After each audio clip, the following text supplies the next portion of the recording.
Bitcoin fixes this is a common refrain among Bitcoiners, and you will often hear Bitcoiners talking about the idea that Bitcoin fixes just about everything.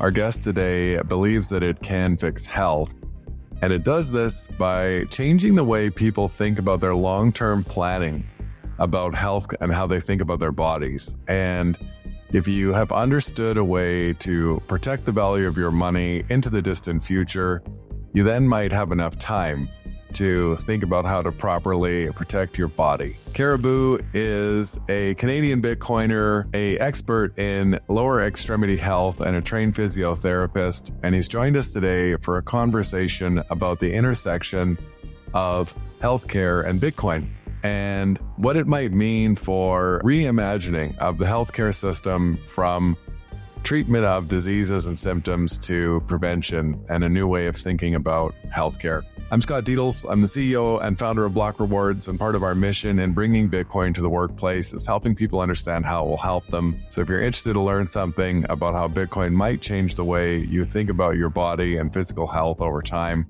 stick around. This one is a fascinating conversation.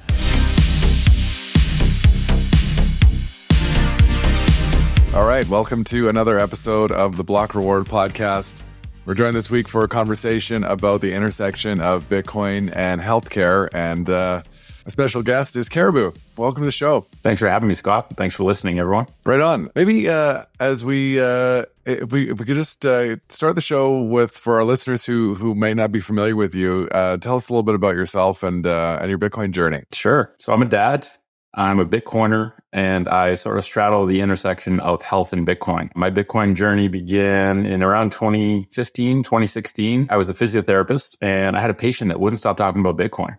I was seeing him for shoulder rehab. He was a software programmer and just kept going on about this Bitcoin thing. And at a certain point, I was like, well, I'm seeing this guy twice a week. To carry on a conversation, I should probably be literate to a certain extent and understand what this Bitcoin thing is. I bought a little bit and started learning about it. And I had a fascination from a pretty young age. My grandfather was a really big value investor. And so he kind of gave me the fundamentals of, I started working really young, wasted all my money. My grandfather's like, listen, you got to understand how money works, how to put it in a place where it can grow, because time is your friend when you're a 15-year-old and you're making money. So I got really deep into value investing, read The Intelligent Investor by Benjamin Graham, started to understand, how do you actually determine the valuation of a company? And so in looking at the mechanics of that, I started to look at the stock market differently and being like, this doesn't make sense. And Bitcoin is starting to make a lot more sense now that I look at it. And from there, kind of had this under the radar curiosity about Bitcoin. Stopped working in a physio clinic because I got tired of treating people's symptoms. And instead, I wanted to just put out education for how people can take better care of themselves. Because it was this weird thing as a physio, people are coming to see you to get rid of pain. But when you actually understand that pain is not a bad thing, it becomes hard to just treat people's symptoms and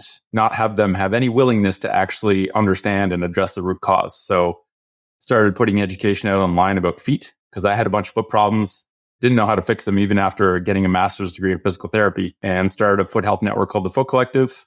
And that just kind of, all along the way, kept getting more and more curious about Bitcoin. And then Bitcoin started to take over my life and started to be something I wanted to spend more time in.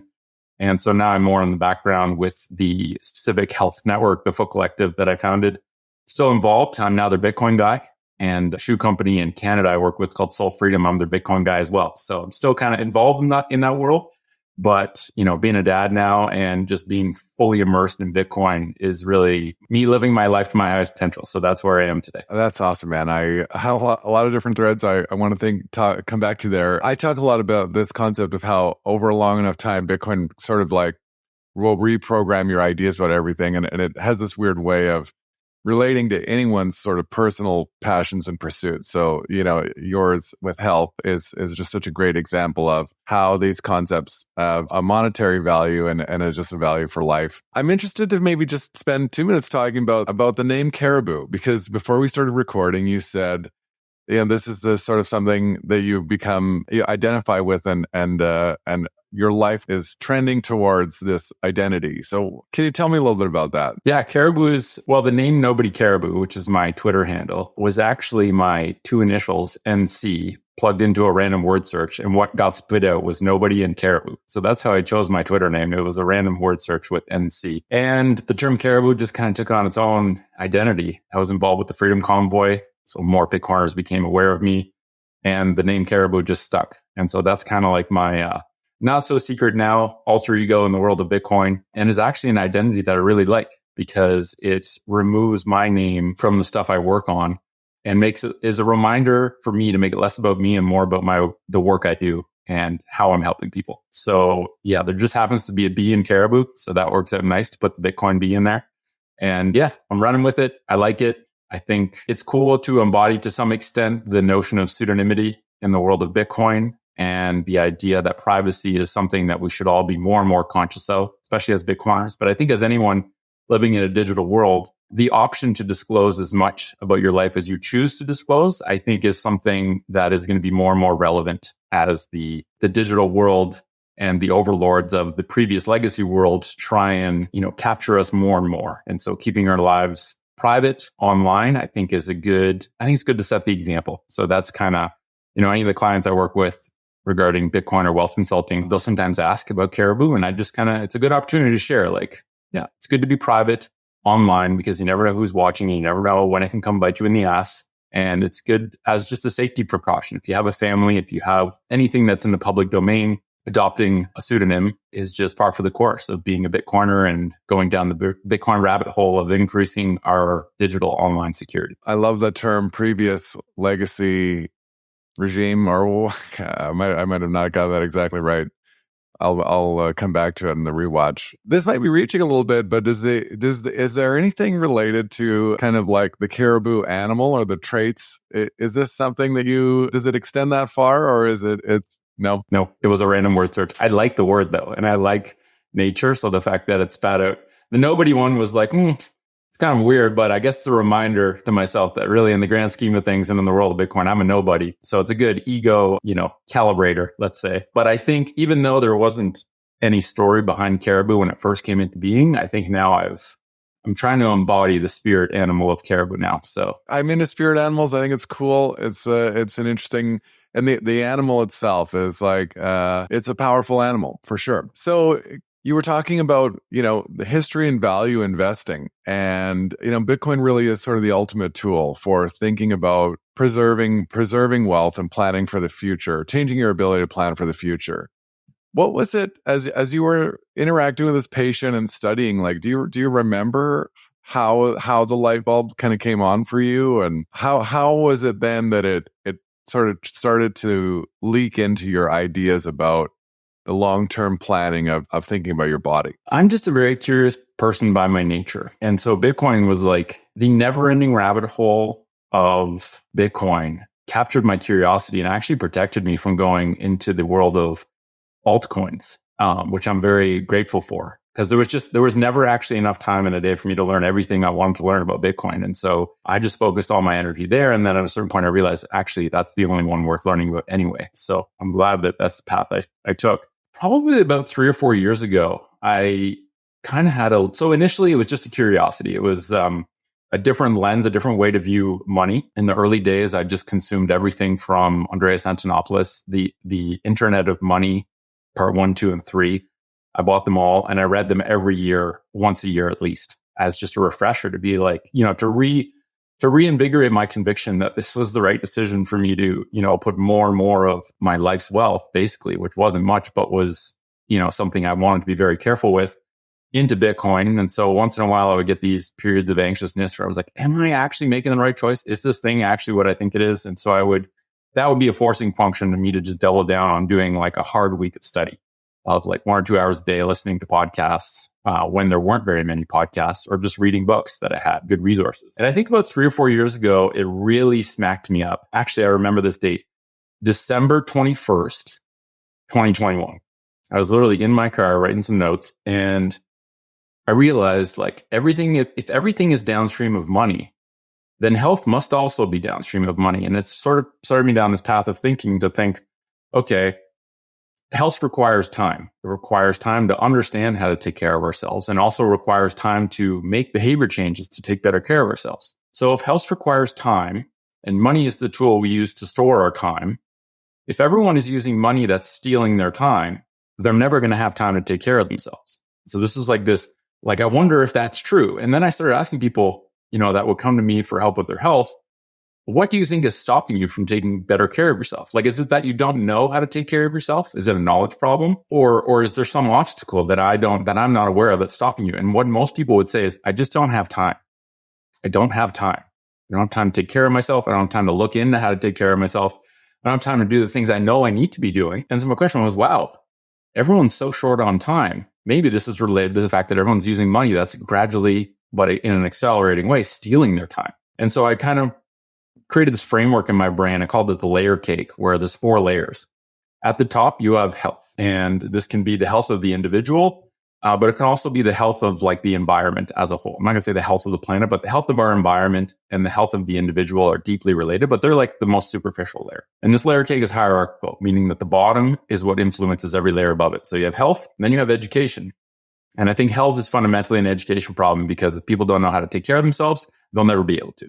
And underneath education, you have politics, because the politicians determine what most people learn in their formal education. And then underneath politics, you have money. And this layer cake is hierarchical. And if the money is screwed, if the money is corrupt, every layer from there is going to take a beating, is going to be corrupted in some way. And I'm here trying to help people learn how to take care of their health when it's an education problem based on a political problem, and at the root cause, it's money. And so all this work I was doing to try and solve the health problem by putting out education, by working with patients, one-on-one people, I just kind of realized, like, I'm actually taking the wrong approach to this. Because if I help people understand money and find a better tool to store their time, they will all of a sudden have a surplus of time available to learn how to be healthy. And if I help them try and understand health or try and get healthy, but their money is constantly stealing their time, they're never going to have the time to actually do these things.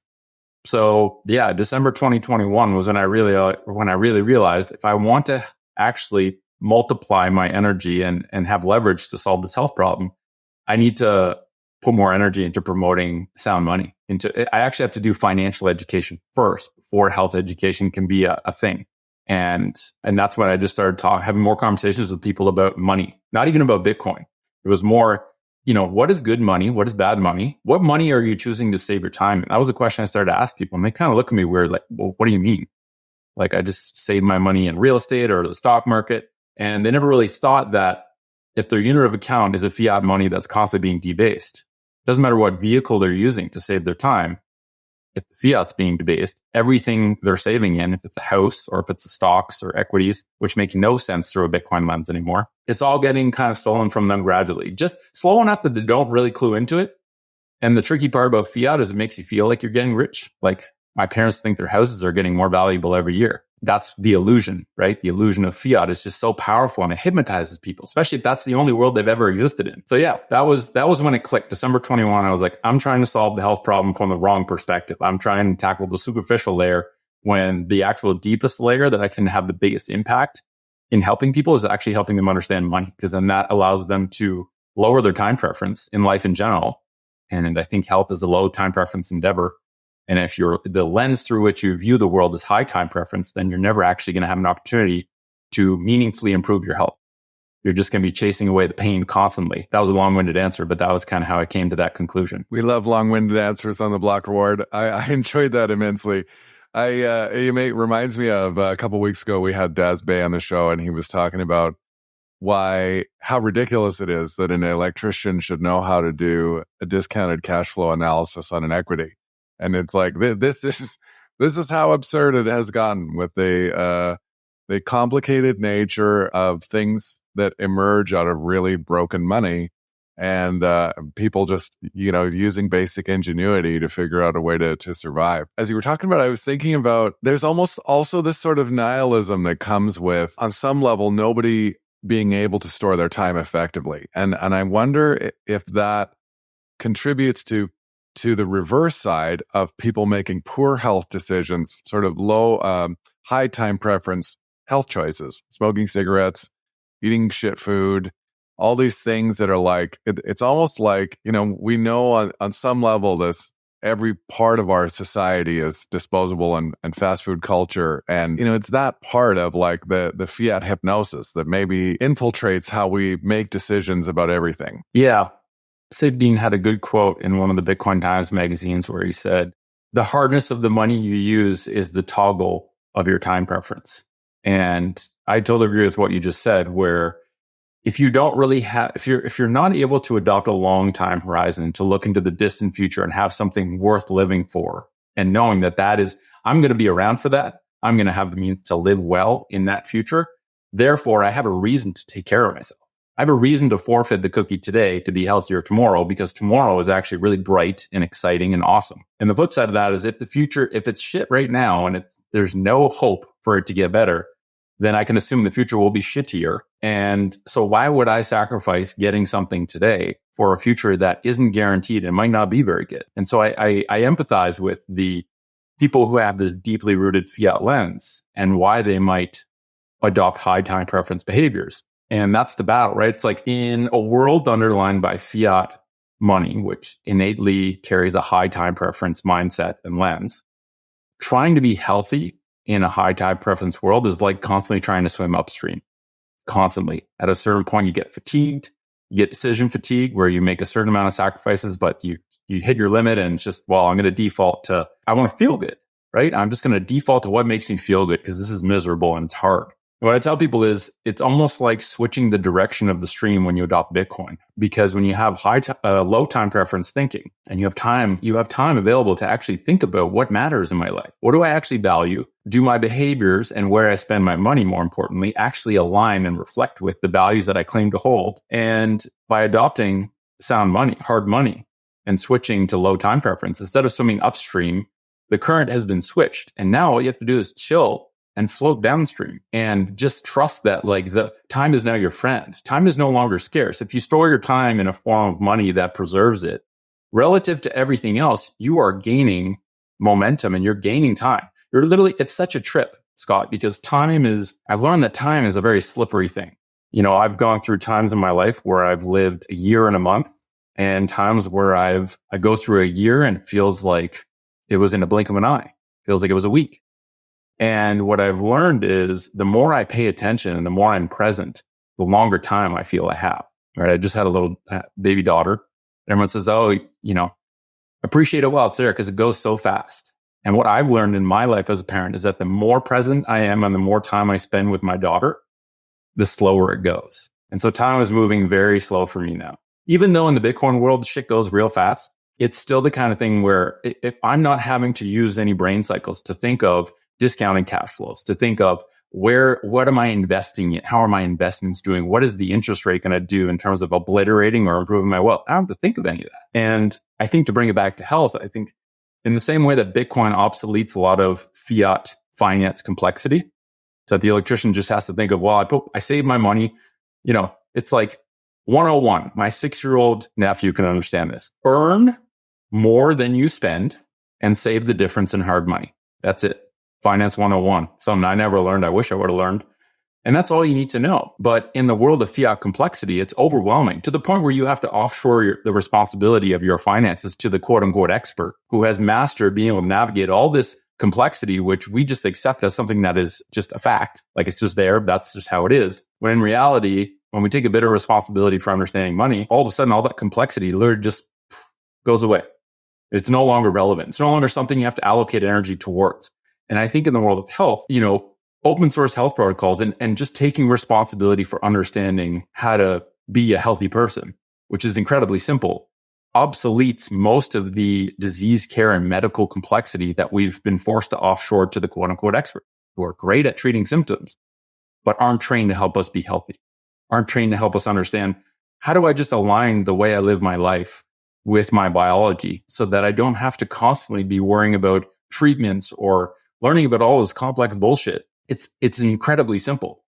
And so the biggest thing I work on now is just open source health protocols, simplifying health for people to make it understandable by the average person so that we don't need third-party intermediary health experts or disease care experts, as they call them, which I think is a better reflection of what they do, to translate the world of biology for us. Because it turns out there's risk to that, right? What if the people you trust with your health are those who profit from your disease? That's not good. That's not a good incentive alignment. But it takes time to get to that conclusion, right?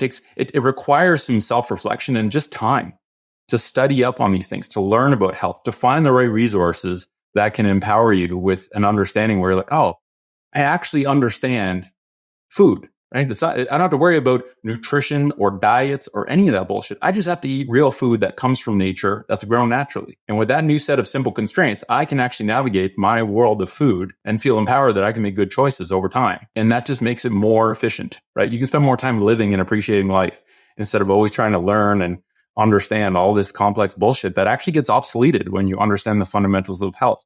Just like all the complexity of fiat gets obsoleted when you understand money from first principles. Yeah, it's such a great analogy, this idea of just having enough time to slow down and think about how simple some of these solutions really should be. And I love the subject of food because, the less time we have, the less time we think about, making good food takes time. Like if you're constantly trying to shop so that you have fresh produce in your fridge, so that it's ready, so that you then have enough time to think about a good recipe and make the food. And the less time you have, the more likely you are to get fast food and faster and faster. And food is so fiat, not just in the amount of time that we have to dedicate towards feeding ourselves properly, but in the progressive erosion of the quality of the ingredients, of the stuff that we're actually putting in our bodies. And like, it is so vital for how we, if you're fueling your body with crap, it's a system, right? You're going to see huge outcomes as a result of what you're ingesting. I totally agree. And sometimes I try and bring it back to a simplistic metaphor, not perfect, but to a vehicle. Like we're born with these F1 caliber, extremely high tech vehicles. It's given to us. Our job is to just care for them, right? And if you put gunk into an F1 car, it's not going to work. It's not going to work very well. It's going to constantly break down. The engine's going to need to be replaced. It's just not going to work very well. But it's not a problem with the car, right? It's a problem with just putting the wrong fuel in for this high performance, adaptive, self-repairing, alien tech machine that you were given. And it's like you just put shit in the gas tank because you've never learned how to put good fuel in there that actually maintains and aligns with how the engine's supposed to work.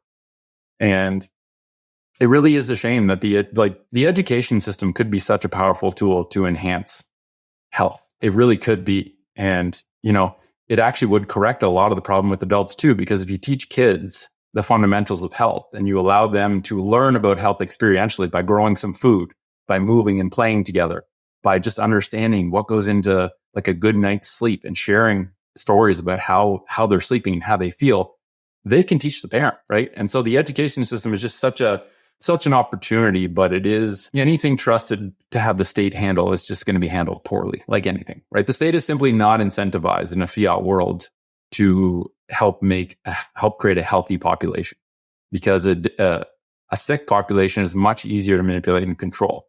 So I don't actually look to the people, whether they're good or bad or have good intentions. Like I don't care about that, because at the end of the day, we default to our incentives. What are the incentives in the world of fiat? Is to create a needy, vulnerable population so that continuing to crawl into more power is easier by the state. And so I think this is where Bitcoiners are just going to start to solve a lot of these problems through private education, for example. Small schools that do education the right way, where kids don't have to sit down all day, right? Sitting in a chair is totally unnatural. And the extra sad part is that when a kid reacts adversely to being put in a silly, unnatural, uncomfortable environment, they get labeled as sick and given drugs to tame down their natural instinct. And it's just so, I think we have to get this far off in order to actually recognize how fucked up things have gotten, to bring us back to the natural state of really understanding, like, what is learning? How do kids learn? What is the optimal way for a kid to learn? And I can't remember who said this. I think it was a yogi that I had listened to at one point, where he said, in India, until a kid's 12, they eat good food, they get good sleep, and they're outside playing all day in nature. That's all they need. What else do they need? They don't need anything else. They don't really need to learn high-level math until they're 12. They don't really need to learn all these esoteric bullshit things that aren't valuable to humans in society. They just need to be healthy.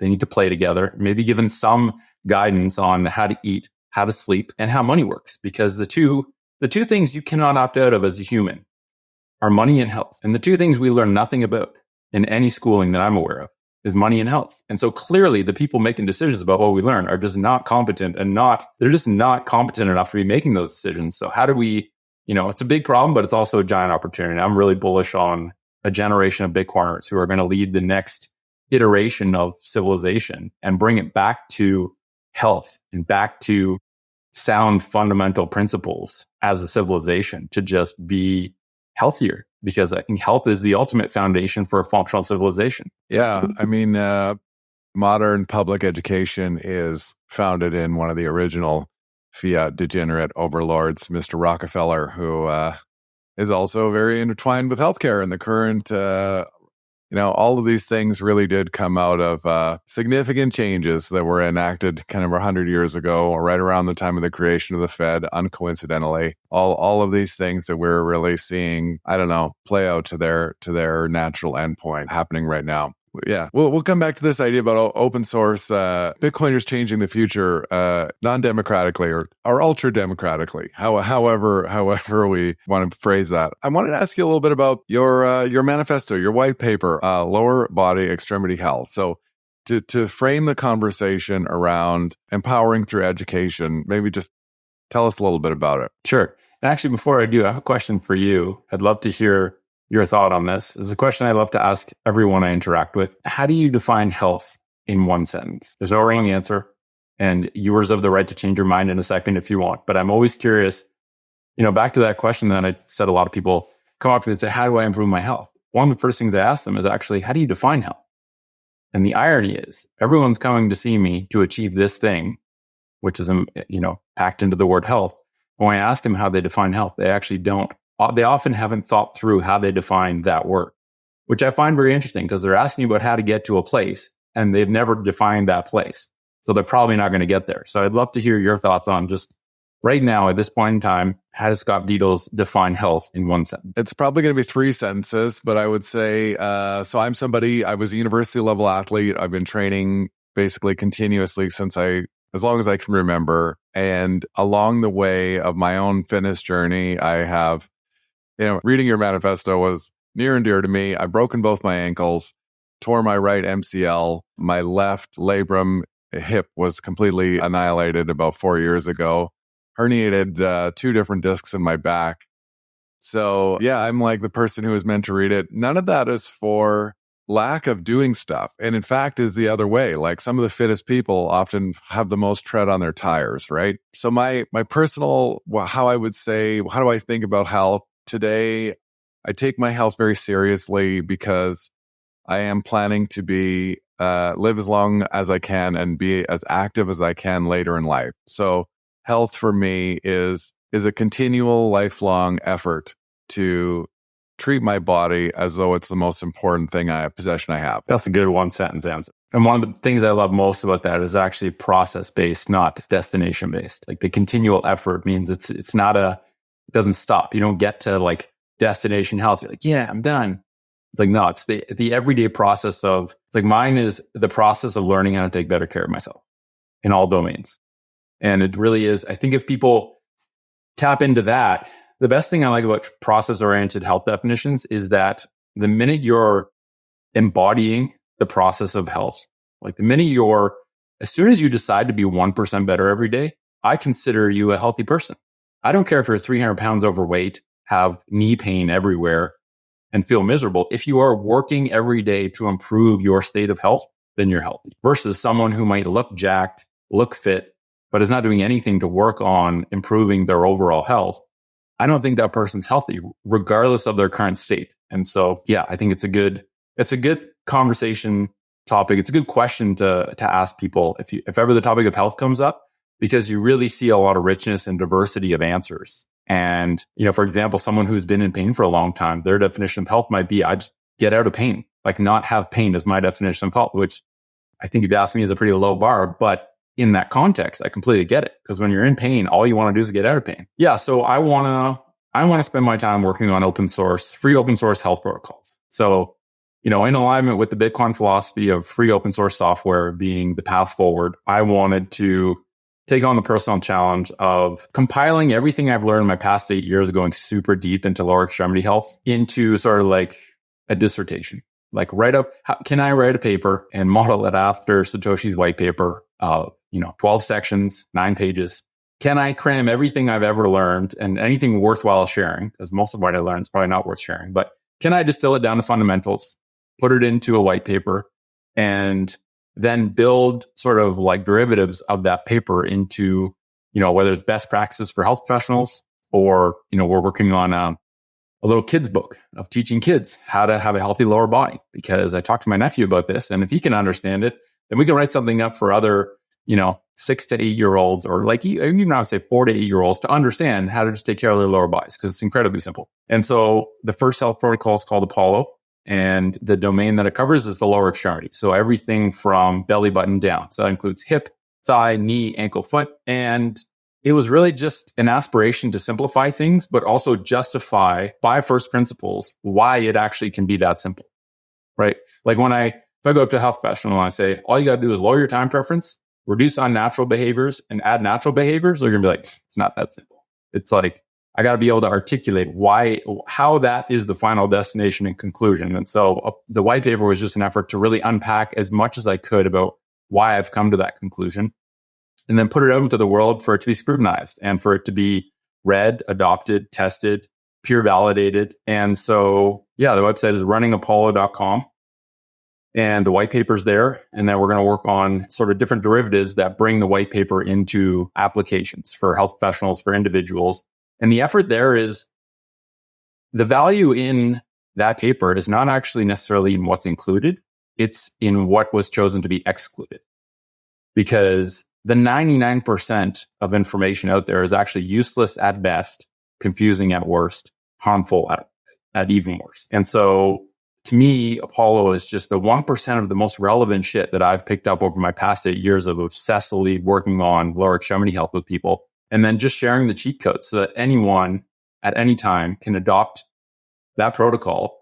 And I really just look at behaviors as software for humans, right? Like hardware software has been a great analogy that I've used over the past years, doing like seminars in person or, podcasts or whatever it might be. It's like we have this hardware that is adaptive, heals itself and fixes itself literally, which is pretty crazy. I think we can often take for granted, and organizes itself perfectly based on the inputs provided to it. And we have this amazing hardware that's designed to last 100 years if it's treated properly. And then we're born with perfect software, right? We're born with this innate drive to move with variety, with load, to walk, to run, to jump, to play. And then over time, modern fiat world has essentially layered on these viruses, right? Like this malware has basically been picked up. We wear shoes that fuck our feet up without really knowing that. We sit in chairs all day without realizing that has a major movement consequence on the health of our joints and the health of our movement as a whole. And so really this is, I consider Apollo free open source health software where anyone can read that and have a new behavioral operating system that they can start to work to align with. And it has more to do with trimming away the things that cause the problems than actually adding more things, right? Like I've really realized that health is typically by subtraction. If we subtract away all the unnatural shit, that's actually most of the work. Right? Sometimes you can adding a bit more natural stuff is good to give your body more inputs and to kind of recalibrate and restore itself back to default settings quicker. But at the end of the day, get rid of the things that cause your body problems. That can be the toxins, the shitty food, the technology that creates shitty sleep. With the lower extremity, it's really mostly unnatural shoes and excessive chair sitting. If you peel those things away and reduce them to the point where you almost eliminate them, your lower body is going to restore itself back to natural health, back to healthy, strong, resilient settings pretty quick. And the problem is most people, when they run into problems, go to an individual whose job it is to treat symptoms, which has nothing to do with health. I was one of those people. That's what I learned in physio school. I did a 2 years master's degree learning how to diagnose people with fancy words when they have problems, and then how to make money by providing a service of treating their symptoms to reduce their pain. I was not taught about root causes. I was not taught to help people improve their lifestyles, to eliminate these problems. My job was to treat the problem. And my business incentives as a clinic owner was get people coming in a couple times a week, make them feel better. And that's how the business runs. And it's a really perverse incentive. And so I think the paradigm shift we have in money going from centralized fiat money to decentralized hard money that is based on math and truth. The mirror of that in the world of health is actually going from centralized disease care, which has nothing to do with health and everything to do with treating symptoms of disease, to decentralized healthcare, where individuals are reclaiming more responsibility, and the people that they go see aren't there to treat their symptoms. They're there to help them navigate open source health protocols, maybe translate the the protocols, the best practices, and to navigate the process of improving their health. And so it's this transition from disempowerment, where my health is someone else's job and they know way more information than I can ever know. So I can't possibly know how to take care of myself. That's the old world. The new world is it's health. My health is my responsibility. And I need to find people that actually have that mindset if I need help. And that was the goal with writing Apollo, is like, put this out there for the world, for anyone to see.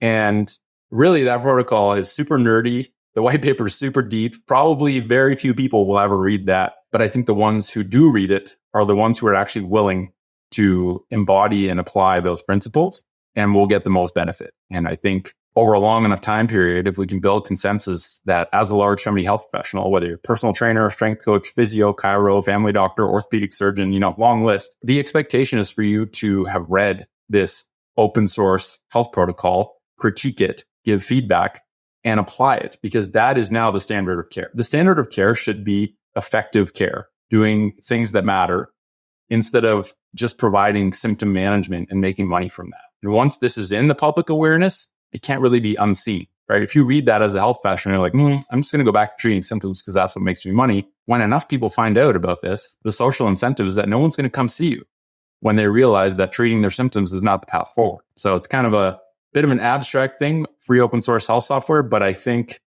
inspired by Bitcoin, I think that's actually the path forward. And it's basically written for the future, which is going to be filled with Bitcoiners who are already taking responsibility for their money, have more time to take responsibility for their health, and see through the bullshit of the fiat centralized medicine, and are willing to, accept that there's a different approach. And that approach inevitably relies on them accepting more responsibility and onshoring more learning about how their body works so that they can make good choices every day. I think that you did such a good job there, perfectly capturing this concept of the intersection of health and Bitcoin. So people who are sort of wading into Bitcoin and trying to understand how could something like this possibly relate to topic X? In this case, it's health. And that's just it, right? It's like, once you've understood a set of rules that is externally validatable by a group of people, and an idea that can be shared and understood, and it just makes sense, then that becomes a paradigm for you to think about how to make sense of all kinds of things. And then in that process, simultaneously see the absurdity of all the things that don't make sense. So, this is how it becomes. Of course, Bitcoiners are going to influence schools and healthcare and because it's about making sense of life sensibly. That's very cool. I want to ask you a little bit about, this is just more of a personal pet question, but in the white paper, you talk about barefoot movement, and maybe you just, your thoughts on the importance of getting out and getting your bare feet on the ground. Yeah, I think, Dr. Jack Kruse is a Bitcoiner, and he also straddles the world of health. I did a podcast with him a while ago, and he said something very profound. He said, nature is the world's decentralized health system. And when we disconnect from her, we get sick. And when we reconnect with her, we restore health. And so, people have varying opinions about why go barefoot. Is it for grounding to equalize the electrons from the planet to our bodies? Is it just to allow our feet to function like feet are supposed to function naturally? Because we would have been barefoot for way longer than we've ever been shod. And at the end of the day, my response is, it just allows you to connect deeper to the world around you. And do I think everyone needs to walk around barefoot every day, all day? No. Have I found immense benefit from spending way more time barefoot in my life? Yeah. I'm a bit of an extremist with it. I go barefoot in airports. I walk around barefoot where I live all the time. I rarely spend time in shoes, despite being a big part of a shoe company here in Canada, which sells natural shoes. Because my theory is, the fundamental purpose of shoes is to protect our feet, right? Shoes are clothing. They're just clothing that we put on our feet, which we ended up calling shoes. And their primary purpose is to protect our foot from the environment around us, right? The foot is an incredibly important sensor, I would say, on par to the eyes.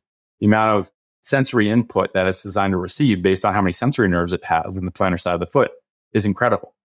And, sensors are important, right? If I'm using a chainsaw, I'm probably going to put protective eyeglasses on so that I protect my eyeballs, because they're important sensors. What I won't do is protect my eyeballs with a blindfold while using a chainsaw, because then my eyeballs don't work. And so I think we've just gotten really off course with footwear, where footwear started to be one for fashion reasons, started to be one for varying different reasons that had nothing to do with protecting the foot. And ironically, the very things we started wearing to protect our feet are now the primary thing that's damaging her, right? It would be like, oh, I'm going to protect my eyes when I'm using this chainsaw and putting opaque glasses on that have nails that stick into our eyeballs. So not only do our eyeballs not work, we actually damage our eyes. And to the average person, they'd be like, well, what? That's the stupidest thing ever.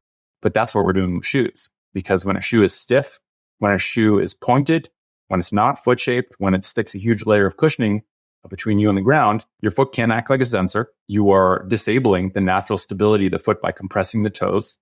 You are immobilizing all 33 joints in each foot so they can't move anymore. And therefore, your foot turns into this numb block that no longer is capable of acting like a foot. And when you think of building a house, one of the most important parts of building a house is actually paying attention to the footings and the foundation. Because if you skip over that part and don't really care about that, you build a great house. Well, if the foundation cracks and it's built like shit, then the whole house is going to fall. It doesn't matter how well built the upper part of the house is. The footing and the foundation is extremely important, solely because everything else rests upon it. And it's not that feet are disproportionately important to everything else. But the reason I really focused and went super specialized in foot health for the past 8 years is because it was being completely ignored. And I saw this thing in clinic where everyone was coming in with foot pain.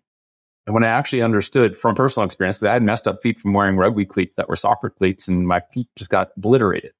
And I didn't even know how to fix them as a physio with a 2-year master's degree in physical therapy. I was not prepared to even fix my own feet. And I was like, ooh, I feel like an imposter right now.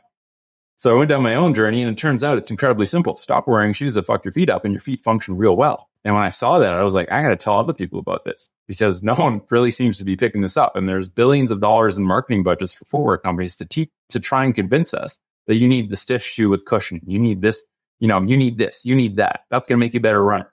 And it was all bullshit. It's all fiat bullshit. And it turns out that going barefoot is great. I think everyone should do it. You can go step on grass once a day. I love that meme of the Bitcoin world. Go walk on grass. I think it's great. But when you do need to wear shoes that respect your feet.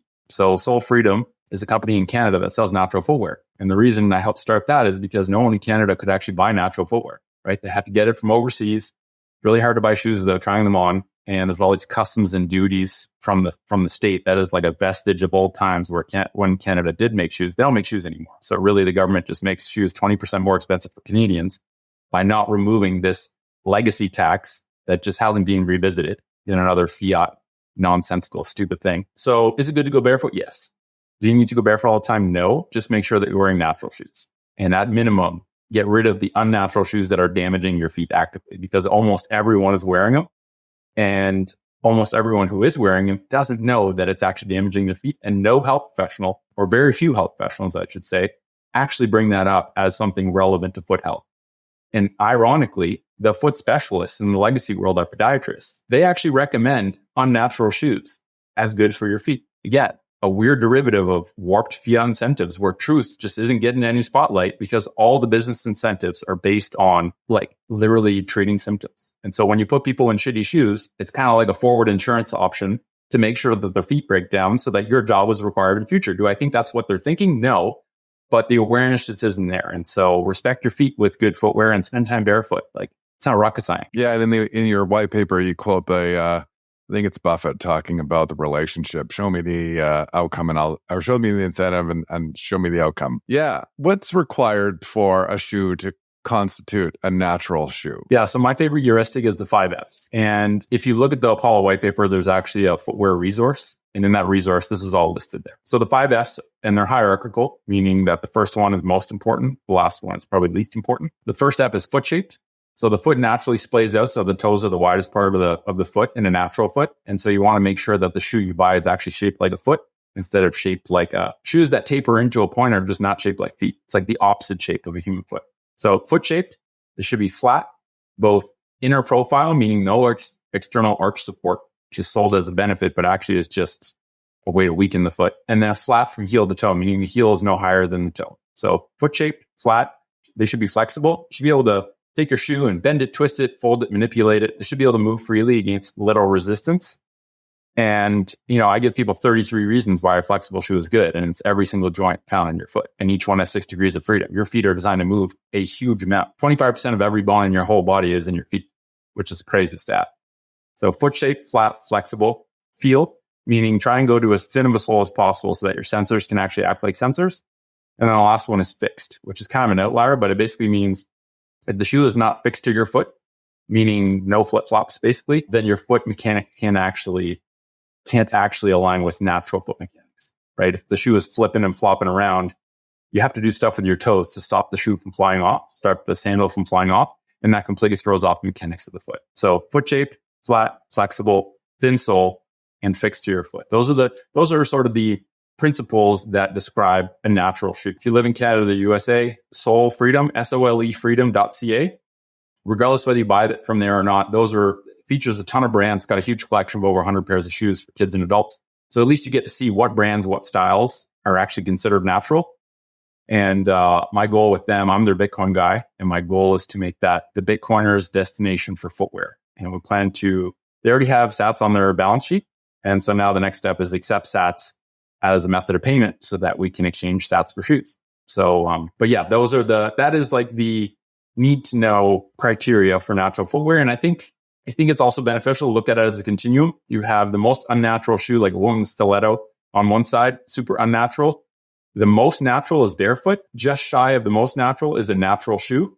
It's a continuum. If everyone just strives to go more towards the natural side every time they buy a new pair of shoes, I think that's a good way to transition from super cushioned, supportive, rigid shoes to a natural shoe. Because the reality is you need to recondition your feet, right? If you switch all your shoes overnight and if you're a runner, you go from a heavily cushioned, supportive running shoe to a natural shoe, you're probably going to blast your body because you're going to move in a fundamentally different way, and you need to give it time and be patient with it. So there is like an adaptation period that's required. But if we all move towards more natural shoes, we're just going to create a better foundation for our physical bodies. Yeah, I have a pair of the Vibram 5-toed shoes, and you can't just put those things on. I know because I did this. Put them on, went for a 3-hour hike, and your my shin muscles were just on fire for like a week, and I'm fit. But your foot moves so differently inside a shoe,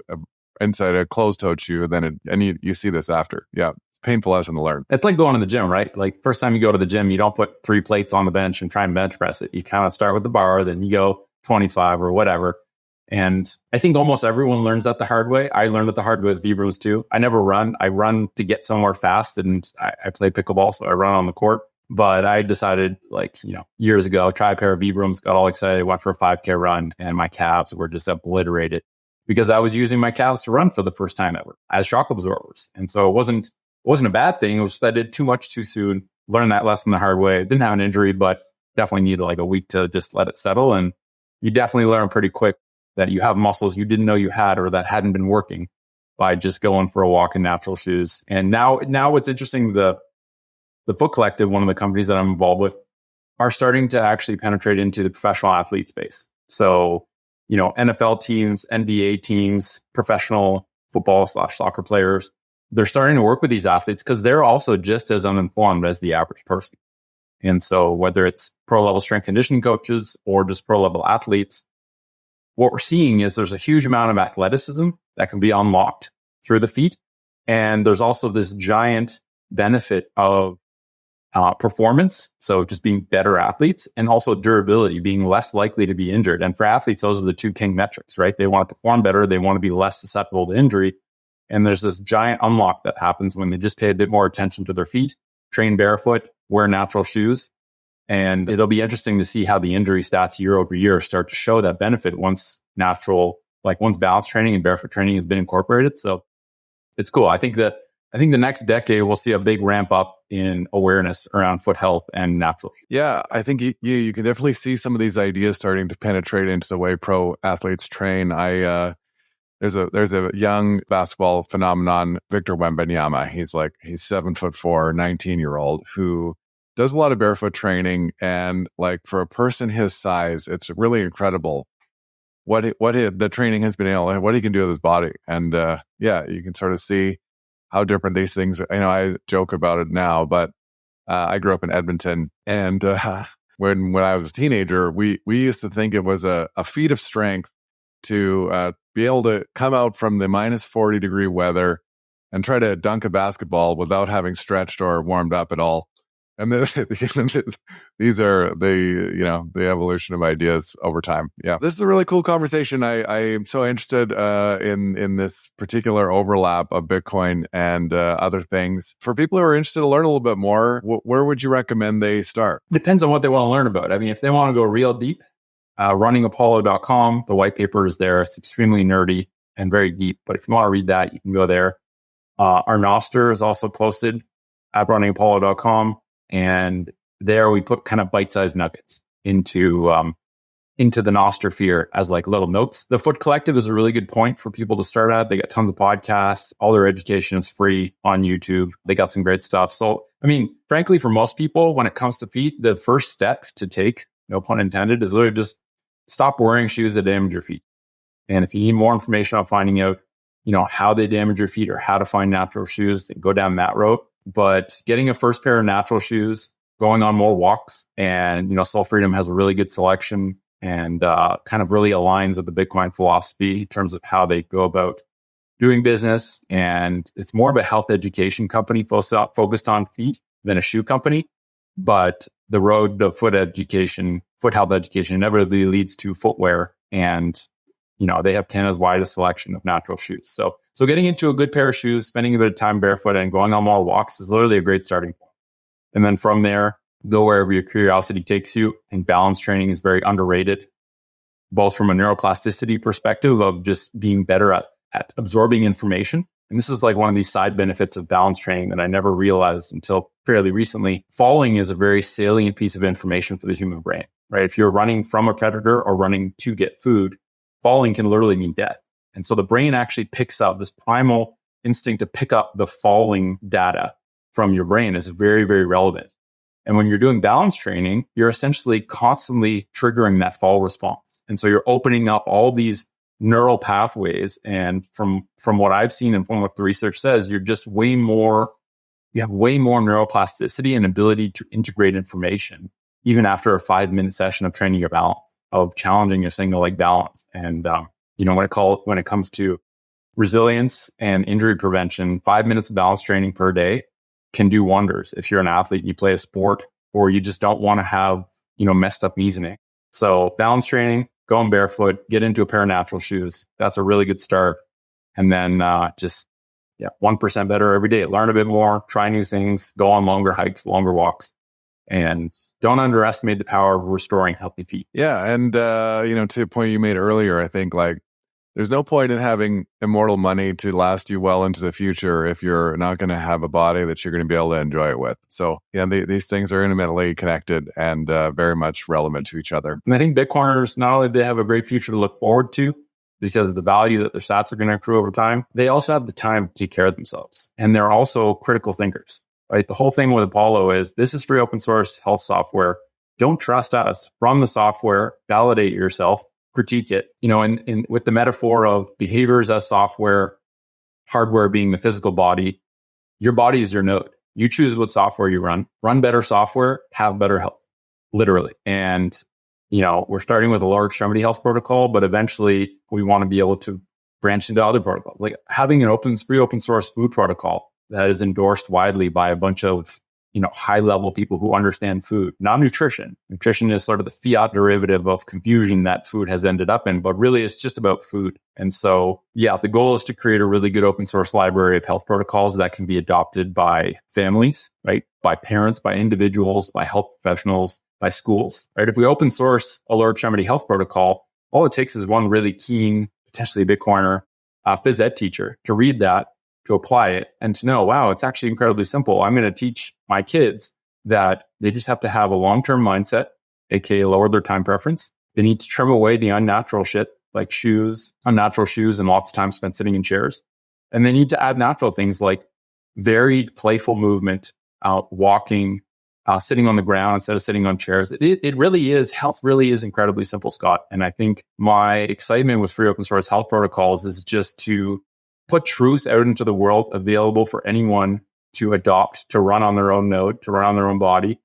And to me, that's exciting because I think in the world of the internet's a beautiful thing, but in the ocean of information where 99% of it is bullshit, it's people trying to sell you something with weird set of incentives, it's really hard to get truths to stick out. And so with open source health protocols, we're trying to just condense simple, truthful principles, right? Not prescriptive, not telling people what to do, just saying like, keep these principles in mind. And if you apply these in whatever way you want, you're going to have good outcomes if you're just patient, consistent, and just focus on doing a little bit better every day. And Bitcoiners can only make a difference in this world if we're also healthy. And so I think I'm very bullish on Bitcoiners changing the healthscape and actually creating a healthcare system. I don't think we have any healthcare systems right now. I think we have systems that take care of sick people and treat their symptoms, which has nothing to do with health. And so I think Bitcoiners are going to create healthcare systems, are going to propagate truthful health information. They already are, right?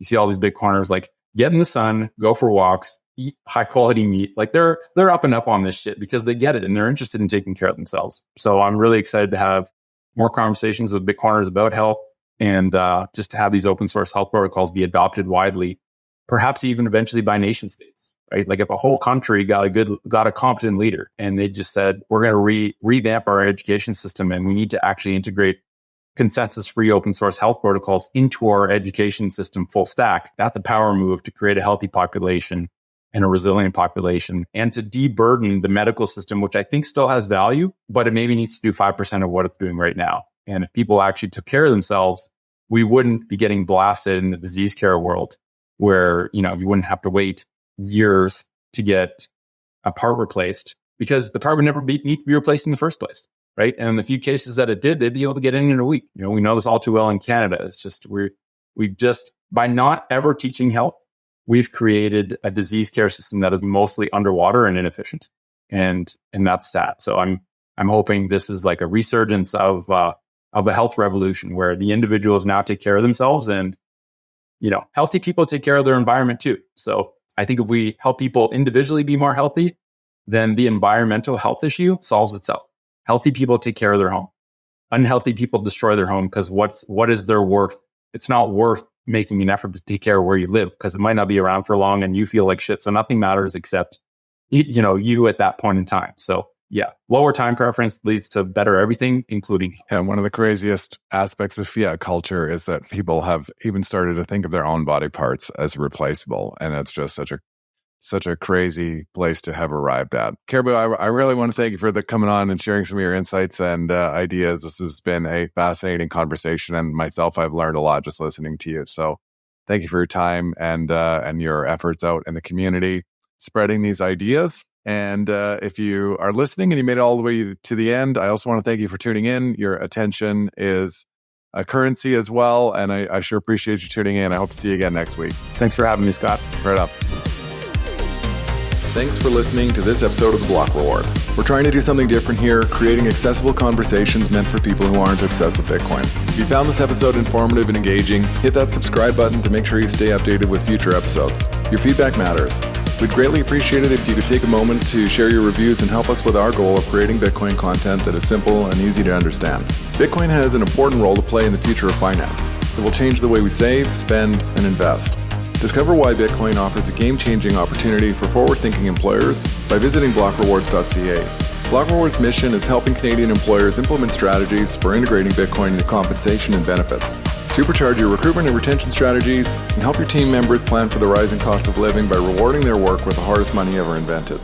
Special thanks to our top sponsor, Paramount Employee Benefits Consulting, Canada's only Bitcoin forward benefits and pension advisory. For more information, find them at paramountbenefits.ca. Big shout out to Podigy, our production team that makes all this possible, and BMX Escape for producing our music. Bitcoin is an expansive and dense topic many people walk away from early. To Bitcoin enthusiasts looking for that podcast they can share with friends, family, and colleagues, one they'll actually listen to, we hope that is us. The content of these conversations is meant to be provided for information purposes only. Nothing here is investment advice. Bitcoin is a big topic. Be sure to do your own research before making any personal financial decisions. Thanks for listening.